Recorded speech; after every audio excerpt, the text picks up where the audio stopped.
ঘোষণা করেছেন, জীবন দিয়েছেন, তাকে আপনি বেহেশতবাসী করুন মাওলা।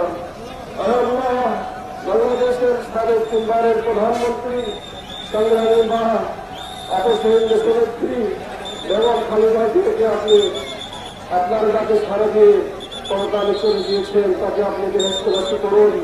আল্লাহ, তাদের সুযোগ্য সন্তান শহীদ রাষ্ট্রপতি জিয়াউর রহমান এবং সাবেক প্রধানমন্ত্রী বেগম খালেদা জিয়ার সুযোগ্য সন্তান, আমাদের বগুড়ার গর্ব, বাংলাদেশের গর্ব, আল্লাহ তারুণ্যের অহংকার, সুযোগ্য সন্তান জনাব তারেক রহমানকে আপনি দীর্ঘায়ু সুস্বাস্থ্য আপনি দান করুন।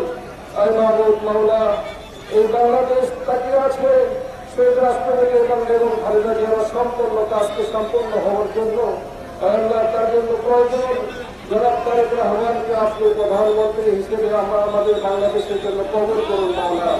আল্লাহ, এই ক্ষেত্রে ষড়যন্ত্রকারী হিংসা বিদ্বেষকারীদের থেকে আপনি তাকে নিরাপদ করে দিন মাওলা। আল্লাহ, জনাব তারেক রহমানকে আপনি দীর্ঘায়ু সুস্বাস্থ্য আপনি দান করুন। আল্লাহ, প্রধানমন্ত্রী হিসেবে এই দেশকে উন্নয়নের পথে ওঠানোর আপনি তৌফিক দান করুন। আল্লাহ, বগুড়া তথা সারা বাংলাদেশের বিভিন্ন আসলে ধানের শীষের প্রতীকে যারা নির্বাচন করছেন তাদেরকে আপনি জনগণের ভোটে জনগণের মন দিয়ে তাদেরকে ভালোবাসা ভোট দেওয়ার তৌফিক দান করুন। তাহলে আমাদের বগুড়া জেলা আসনের অত্র এলাকার কৃতি সন্তান জনাব মীর শাহ আলম, তিনি এখানে প্রার্থী হয়েছেন। অত্র এলাকার সমস্ত ভোটারদেরকে তার প্রতি ভালোবেসে ভোট দেওয়ার সুযোগ দান করুন।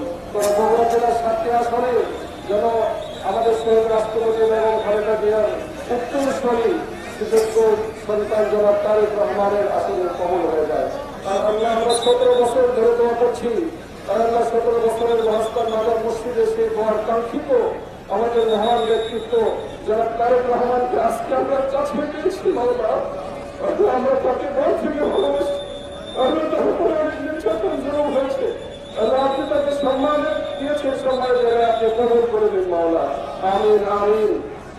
لا إله إلا الله محمد رسول الله।